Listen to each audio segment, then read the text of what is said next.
Hello everyone, welcome to JC academy. आज का एक वीडियो ऐसे टॉपिक पर है जो बहुत सारे बच्चे मुझसे एग्री करेंगे।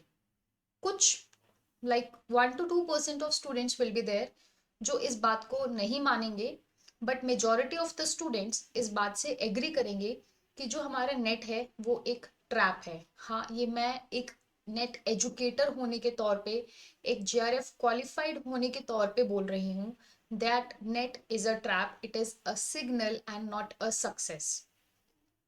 अब आगे की वीडियो में मैं आपको बताऊंगी कि मैं ऐसा क्यों बोल रही हूँ, तो प्लीज वीडियो के एंड तक जरूर बने रहिएगा एंड कमेंट में जरूर बताइएगा आप इस बात से कितना एग्री करते हैं और कितना एग्री नहीं करते हैं। अगर आप चैनल पर नए हैं और अभी तक आपने चैनल सब्सक्राइब नहीं किया है, so please subscribe our channel. I am your educator for paper 1, Aradhana तगोत्रा।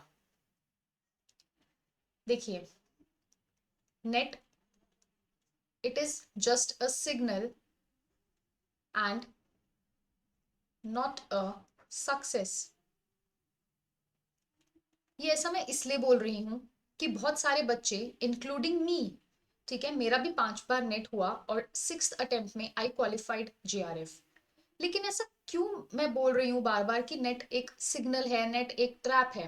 क्योंकि बहुत सारे बच्चे आप में से भी ऐसे हैं जिनका बार बार रिपीटेड नंबर ऑफ टाइम्स आप लोग नेट क्वालिफाई कर रहे हैं, बट आप जेआरएफ क्वालिफाई नहीं कर पा रहे हैं।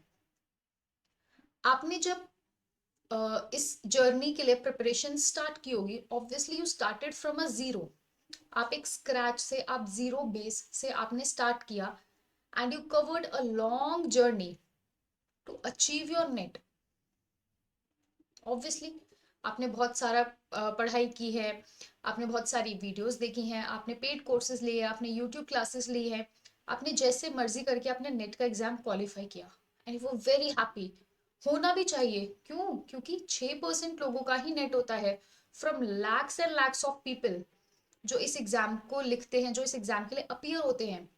बहुत अच्छी बात है, लेकिन उस नेट से जेआरएफ का जो सफर है वो बहुत छोटा है as compare to this one. Zero से नेट का सफर बहुत ज्यादा था, वो आपने कवर किया, लेकिन नेट से जेआरएफ का जो सफर है वो कवर क्यों नहीं हो रहा है? क्यों हम बार बार यहाँ से वापस यहाँ आते हैं और फिर वापस यहीं पर, मतलब आप देख रहे हैं it is just a loop, आप आगे नहीं बढ़ रहे हैं। इसको हम बोलते हैं comfort zone syndrome. Ma'am, comfort zone syndrome क्या हो गया? कंफर्ट जोन सिंड्रोम हो गया कि आपको पता है, आपने नेट क्वालिफाई किया, आप उस 6% की कैटेगरी में आए, कहीं ना कहीं थोड़ी सी लापरवाही आ जाती है, थोड़ा सा बोल दीजिए ईगो आ जाता है कि हम 6% में फॉल करते हैं एक नेशनल एग्जाम में। आपको ये बात शायद अच्छी नहीं लग रही होगी, बट ये सच है कि कहीं ना कहीं आप लोगों को वो एक रिलैक्सेशन मिलता है कि हाँ, अगर हमने नेट क्वालिफाई कर लिया तो जेआरएफ तो आराम से हो जाएगा। कितना ही डिफरेंस होता है, 10 से 12 नंबर का हो जाएगा। बट होता क्या है, आप फिर से एग्जाम में बैठते हैं और फिर से आपका नेट क्वालिफाई होता है। आपको लगता है बार बार नेट हो रहा है, आप लोग एक स्टेप आगे बढ़ रहे हैं, नहीं, बट जो आपकी ग्रोथ है ना, वो एक्चुअल पर्सपेक्टिव में डिक्लाइन हो रही है, वो गिर रही है। वो क्यों गिर रही है? क्योंकि चाहे आप हर अटेम्प्ट के साथ नेट क्वालिफाई कर रहे हैं, आप बार बार पढ़ाई कर रहे हैं, लेकिन जो एस्पिरेंट्स है ना, वो हर एक शिफ्ट में, हर एक साइकिल में एड ऑन होते हैं with fresh minds, with fresh approach and I guess with more fresh kind of preparation. इसीलिए जो आपकी ग्रोथ है ना, वो डिक्लाइन हो रही है। It is, I won't even से ग्रोथ। आप जहां जिस स्टेज पर है ना, it is not actually a growth stage, it is a stagnant stage, it is a saturated stage। इसीलिए मैंने आपको बोला कि एक कंफर्ट जोन सिंड्रोम है। आपको वो जो लापरवाही है ना कि नेट हो गया तो अब जेआरएफ भी हो ही जाएगा, ठीक है, 2 बार नेट हो गया, 3 बार नेट हो गया, no, you have to, like आपको अपना 100% देना पड़ेगा। Even I was a part of this syndrome, मैंने झूठ क्यों बोलूंगी मैं इस चीज पे। अगर मेरा 5 बार नेट हुआ है, ठीक है, मुझे पता है कि मुझे जेआरएफ करना है, आप बार बार नेट करके आप कहीं पे भी कुछ भी अचीव नहीं कर सकते हैं। तो आपको इस कंफर्ट जोन सिंड्रोम से बाहर आना पड़ेगा ताकि आप जेआरएफ क्वालिफाई कर सकें। सो नेट ट्रैप नहीं है, लेकिन नेट पर रुक जाना एक ट्रैप है।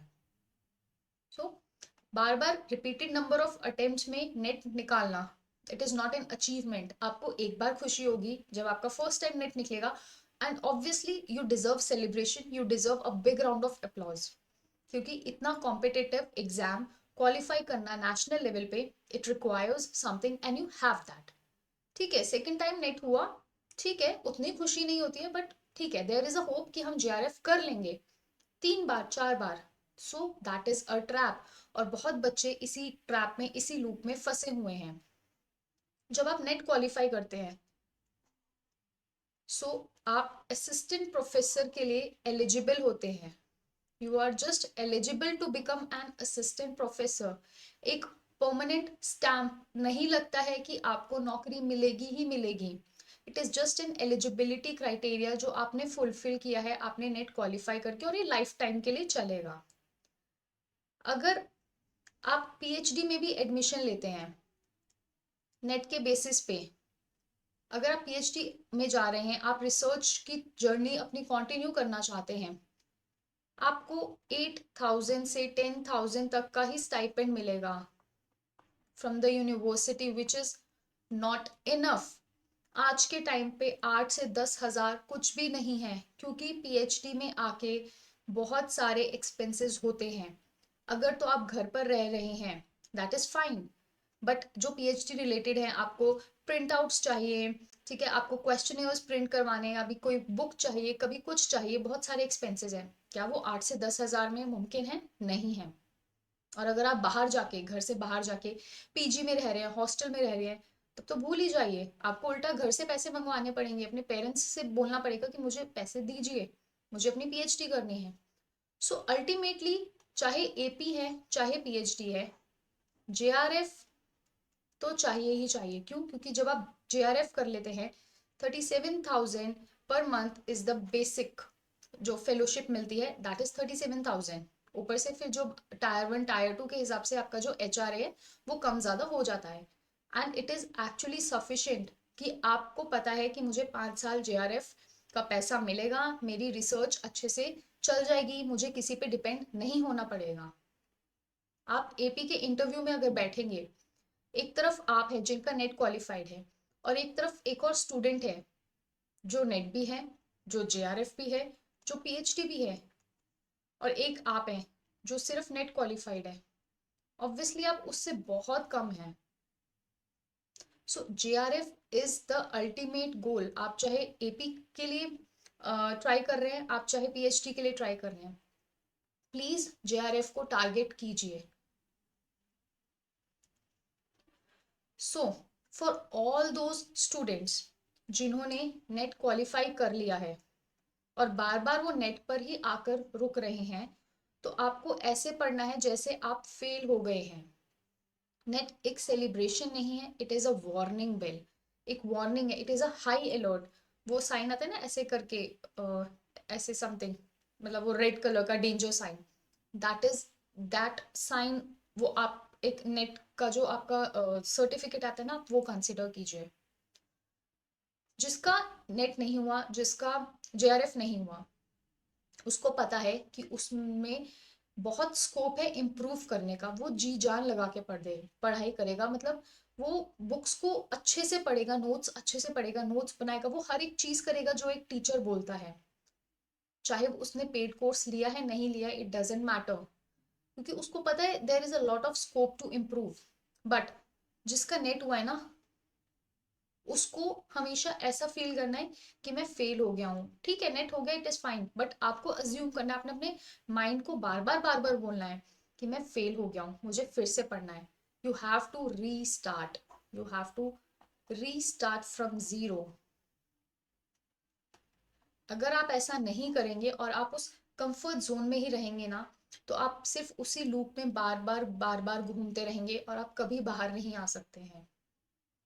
इसीलिए as an educator, as a JRF qualified and as 5 times NET qualified, मैं आपको बोल रही हूँ कि प्लीज नेट पर आकर फुल स्टॉप नहीं लगाइए। और नेट अगर आपका क्वालिफाइड है तो आप बिल्कुल भी उस कंफर्ट जोन में मत आइए, आप बिल्कुल भी उस ईगो वाली स्टेट में मत आइए कि ओह नेट हो गया ना अब JRF भी हो जाएगा। नहीं, हर एक साइकिल के साथ जो आपका कट ऑफ है, इट इज गोइंग 220+, तो जा ही रहा है। 220 नहीं तो 215 लगा ही लीजिए, 215 to 220+, तो अब तो ये नॉर्मल हो गया फॉर JRF। तो आपको even if you are from a category ना, तो आपका जो टारगेट है ना वो जनरल का कट ऑफ होना चाहिए। ये नहीं कि हमारी कैटेगरी में जो JRF है, लेट्स से वो 196 जाता है तो मुझे 196 मार्क्स लाने हैं। नो, यू शुड टारगेट 220+, तब जाके आप कहीं सेफ जोन में फॉल करेंगे। तो आज का जो ये वीडियो था ना, ये सिर्फ इसी टॉपिक के ऊपर था कि आपको इस नेट वाले लूप से बाहर आना है। और मैं ये वीडियो इसलिए बना रही हूँ क्योंकि एग्जाम इज अप्रोचिंग सून, बहुत कम टाइम रह गया है। आप अगर अभी भी इसी भ्रम में हैं, you are in that myth ना, आप उस जोन में हैं कि हाँ नेट हो गया है, 2 बार हो गया है, 3 बार हो गया, अब तो JRF हो ही जाएगा। नहीं होगा।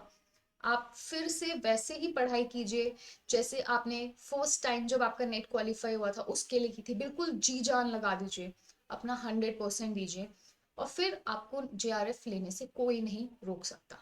सो आई होप कि आपको ये चीज समझ आई होगी। अगर आप चाहते हैं कि जो आपका नेक्स्ट अटेम्प्ट है वो आपका JRF वाला अटेम्प्ट हो, सो JC Academy is offering a complete foundation course for paper 1 and paper 2 management with multiple validity options. For any query, you can call on the given number or you can visit the official website. Also, there is a complete foundation course for paper 2 as well.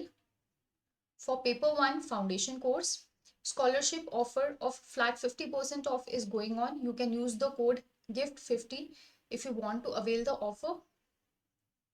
And these are the social media handles of JC Academy. अगर अभी तक आपने connect नहीं किया है तो please कर लीजिए। And this is the Telegram group of paper 1। अगर आपने ज्वाइन नहीं किया है तो आप जरूर ज्वाइन कर लीजिए। आज की वीडियो के लिए बस इतना ही। अगर आपको कोई भी डाउट है, आप अपना कोई भी पर्सपेक्टिव, अपना कोई भी पॉइंट ऑफ व्यू रखना चाहते हैं तो प्लीज आप कमेंट जरूर कीजिएगा, और आप कितना एग्री करते हैं मेरी बात से वो भी मुझे जरूर बताइएगा। So thank you so very much, see you soon, bye bye and take care.